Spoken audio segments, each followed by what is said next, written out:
Yesterday, a gentleman named Mike asked me to respond to a tweet from Pinecreek Doug, and that tweet included this story. The Flying Man Creed. My great great great great great grandfather could fly unaided. Now, brothers and sisters, I want you to remember the true story I told you. You received that message and you continue to base your life on it, but you must continue believing it. If you don't, you believed for nothing.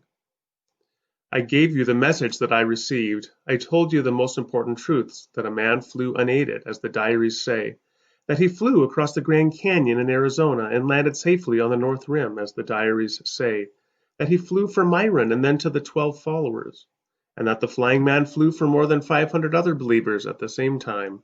Most of them are still living today, but some have died. Then he flew for Jim and later to all the apostles. Last of all, he flew for me. This is clearly intended as a comparison. The form of it is clearly echoing intentionally 1 Corinthians 15, 3-7, or verse 8 as well.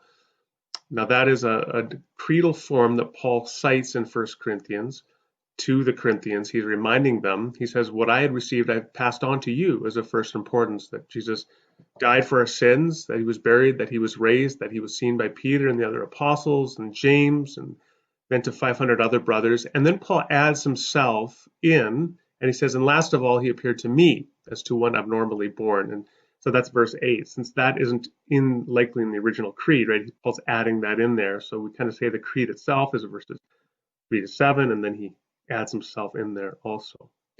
And so the idea seems to be that Doug is grappling with a reductio ad absurdum. In other words, if you accept the creed of 1 Corinthians 15 and believe the historicity of the resurrection based upon that, then that leads to the absurd conclusion that you ought to accept this statement about a man who flew across a canyon based upon what Pinecreek Doug wrote here. Or it could be a slippery slope. He could also be arguing a slippery slope argument, that if you ought to accept the one, then you kind of have to slide down and accept this other one as well. And I think that Pinecreek Doug fails on both counts. This is not a reductio ad absurdum, and it's not a slippery slope. So a slippery slope that fails to have a slope you actually slide down is called a slippery slope fallacy for obvious reasons. This is a clear example of a slippery slope fallacy. And just to see why, all we need to do, first of all, is look at the fact that, well, let's look at first of all, some of the differences. So Doug here, he says, he says, I gave you the message that I received. This is what he says. I told you the most important truths, that a man flew unaided, as the diaries say. So the reference to diaries there suggests that, well, this is some testimony that Doug received from a written statement. So it's already been passed on. And then you read, of course, at the title itself, he says, my great, great, great, great, great grandfather. In other words, we're looking at 1, 2, 3, 4, 5 generations back. So would it be 100 years back? Now, why is that relevant? Well, because in 1 Corinthians 15, you don't have a statement based upon a written statement, right, diaries, which is relaying an event that is perhaps 100 years ago, although admittedly he says here he's just keeping the form of some are still living today. But nonetheless, he says great, great, great, great, great grandfather. That clearly is intended to convey an event that occurred decades and decades and decades ago. But when we get to 1 Corinthians 15, it's very different. First of all, 1 Corinthians was written as a letter in the year 54. And Paul says to the Corinthians, what I received, I passed on to you. So Paul had visited Corinth earlier, and that's when he had originally given them this teaching. Well, when did he receive it? Or so when did he give it to them then? Well, the year 51, he had previously visited Corinth. Now, when did Paul then receive it? Because he says, what I received, I passed on to you.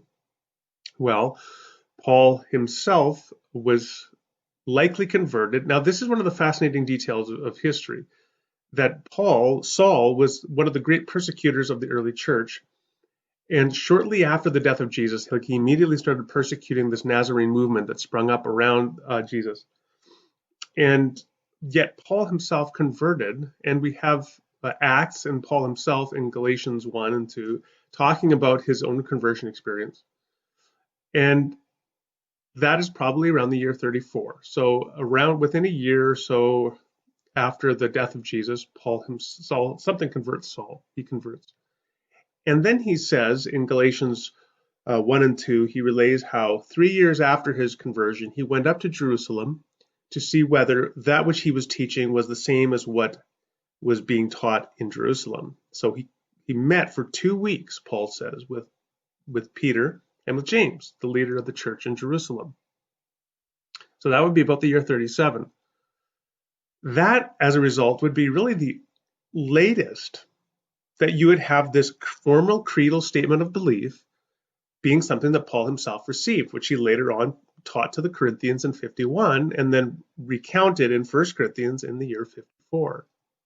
So what that means is Paul received this teaching himself in around the year 37 at the latest, about 4 years after the purported events. That is a glaring difference from Doug's Flying Man Creed, right? Where you have an event that is attributed to a great, great, great, great, great grandfather, long in the past. An event which in Doug's story is relayed through diaries. So of course, there would be proper skepticism here. The issue with makes 1 Corinthians fascinating is that there's no such time gap. Another thing is that Doug's story here is not, you don't know where this story begins, where it originates. 1 Corinthians, the creed in 1 Corinthians 15, it begins to be taught in Jerusalem, right? So that we know that the belief in the resurrection of Jesus radiated out from Jerusalem. And Acts famously tells how it went from Jerusalem to Judea to Samaria and to the ends of the earth, which in that case is Rome, right? Acts ends in Rome. So the trajectory by which the teaching about the resurrection of Jesus began, it radiated out from Jerusalem. Now that in and of itself is a fascinating fact. It doesn't begin in some faraway place as some kind of legendary development decades after the purported event. It actually begins in Jerusalem. If Jesus were not raised, if his body was still in the tomb, of course, you could produce the body and you could never initiate this kind of movement with this kind of belief. But Doug's Flying Man Creed here doesn't have any of that. I mean, it doesn't say, within 2 years that this creed was written by people in Flagstaff or near the Grand Canyon who had seen it, right? And then it radiated out from the Grand Canyon. Now, of course, Doug can add in those details if he wants to revise this and make this a more relevant analog. But here's the problem with doing that. The problem is he's just making it up. It's fiction, right? If this actually happened, if we actually had statements, sworn affidavits by people who had seen a man fly across the Grand Canyon, and this teaching begins within a particular area and radiates out from there, well, then that becomes evidentially something different, and you have to take a look at it. And so this is one of the other issues with Doug's Flying Man Creed, is he's not interested in keeping an open mind about things. Again, what he's interested in is trying to caricature a particular belief and make it look as ridiculous as possible as soon as possible. That's not keeping an open mind. Now, he mentions Arizona here, which makes me think of, I think it was 1997 or 98. There were these strange lights that were reported over Phoenix, Arizona, and I believe Phoenix and Tucson.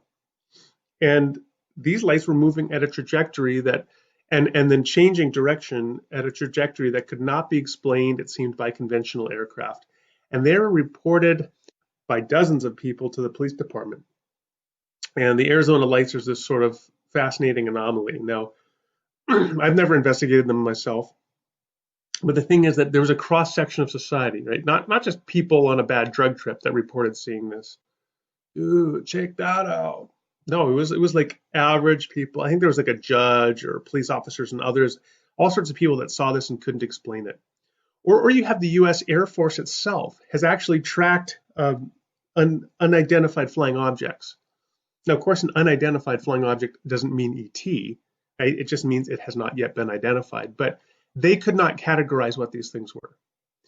It's always possible that it was some super unknown Chinese technology or something, but we just don't know. And in cases like that, what you do is you say, okay, let's keep an open mind. Let's look at the testimonial reports of these witnesses in Phoenix, or let's look at the reports that the Air Force produced about these UFOs. Keep an open mind and see what are the possible explanations and what is the best explanation.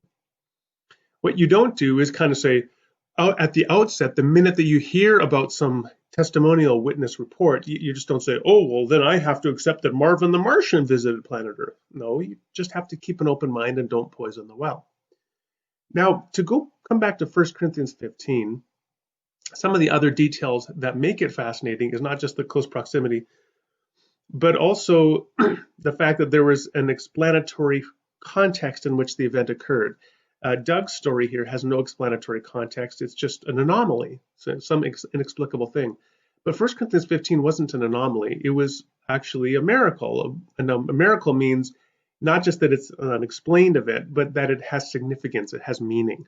So it's not just an anomaly. It fits. So, and here's one of the fascinating things about 1 Corinthians 15 is that it it describes a revolution in worldview and belief. So at that time, in the early, what we call the first century CE, Jews believed that there would be a military Messiah who would come and liberate them from the oppressive yoke of the Romans as a great military commander. And instead, Jesus comes and he dies on the cross, which in the book of Deuteronomy is a shame, and which in the Roman world, of course, is the most horrific, shameful way one could imagine to die. And yet that's how Jesus dies. And shortly after that, Christians, those who would become Christians, followers of Jesus, the rabbi, begin to proclaim him as Messiah. Now that is a revolution, right? What would bring them up? Because there had been many other messianic pretenders before and after Jesus who had tried to liberate the Jews from the Romans as the Messiah, were lauded as the Messiah, and ended up being killed. And immediately what happens at all these points is their movement dies out because they didn't do what the Messiah is supposed to do. But in this one case, no, this movement now explodes across the Roman Empire. So it's an anomaly. You have to explain what changed their worldview. Well, 1 Corinthians 15 tells you what changed is that they saw him raised again. This also explains the fascinating fact that in the Gospels, the brothers of Jesus are described as being skeptics of Jesus. In John 7, they're explicitly referenced as doubting him. And those are what we call the criterion of embarrassment, that you don't include something, an embarrassing detail, unless it is likely to be true, right? So, for example, you don't tell people, well, his own brothers didn't believe in him, unless it were true. And so that gives us good reason to believe that, among others, James, the brother of Jesus, never accepted his brother's messianic claims during his life, and yet James became a leader of the church in Jerusalem after the death of Jesus. And in Josephus, the Jewish historian, he recounts that James was martyred for his faith in Jerusalem in the year 60, what we call the year 62. So what converted James to become a follower of his brother who died on the cross after the death of his brother? Well, 1 Corinthians 15, this early creedal form of the church, tells us what happened. James saw his brother. It also explains the change of Saul, the inexplicable change of the greatest persecutor of the church into becoming one of the leading, perhaps the leading evangelist in church history. It explains what happened to Saul and turned him into Paul, the great evangelist. So those are some of the facts. Now, one more thing to keep in mind is that 1 Corinthians 15 is written within the rabbinic form. What I received, I passed on to you. Now, what that is a formal statement that you do not change or alter the teaching that you have received. As Paul says in Galatians 1, 8, and 9, if I or an angel from heaven should give you anything other than you have received, let him be accursed. This is a standard form of rabbinic teaching. Paul also invokes it in 1 Corinthians 11 when he talks about that which you received as regards to communion. So that you don't change this teaching, you don't alter it, you don't amend it. There's no room for tinkering with it. This is what they believed at the very beginning, that Jesus died for their sins. That was a revolution in their thinking as to what the Messiah is, that he was raised again, and then he was seen by these individuals, and then this belief exploded across the Roman Empire. Doug's story here is simply a one-off anomaly that has all these differences, that is just fiction, that is made up. But I think it just functions as a slippery slope fallacy, because there are all these points at which you can accept the historical resurrection of Jesus based upon 1 Corinthians 15. It doesn't mean you accept a fictional statement that Doug wrote on Twitter. One last thing I want to say is that I also think that what Doug does here is an example of what I call the isolation move. The isolation move is where you try to poison the well against a particular belief by extracting that belief from its entire explanatory context. Now, Bertrand Russell was, in my view, was famous for the isolation move, one of the best examples of it, when he sought to criticize particular theological claims by equating them to the belief that there is a teapot somewhere past Mars that's just floating in outer space, perhaps in the asteroid belt. And how absurd would it be to believe in that teapot, even if you cannot prove that it does not exist? That was Russell's statement. Now, the whole problem with Russell's teapot is that this teapot is invoked without any explanatory context. Why are you saying that there is a teapot out there? And of course, that makes it a false analogy when compared to particular theological beliefs, because if you actually take the time not to caricature, but to listen and to understand why particular theologians or historians argue particular claims, they do so on a process of reasoning from premises and evidence to conclusion. They don't just simply posit willy-nilly in an ad hoc fashion some particular extravagant hypothesis, like the teapot floating in outer space, that doesn't actually carry any water or explain anything. And so for the resurrection of Jesus, this is not just posited willy-nilly, right? There's an entire explanatory framework in which this hypothesis is proposed based upon evidence such as the teaching of 1 Corinthians 15. Doug, however, doesn't have an explanatory context that he's trying to account for evidence with this statement. All he's doing is positing something like Russell's teapot. He's just making up a story out of thin air and saying, yeah, but what about this? Well, what about it is it's a false analogy. It's a slippery slope fallacy, because it's not a slope you need to start sliding down by any means. And it's as such fails as a reductio ad absurdum. So if I may end on a slightly cheeky note, in terms of the flying man story, this one cannot even get off the ground.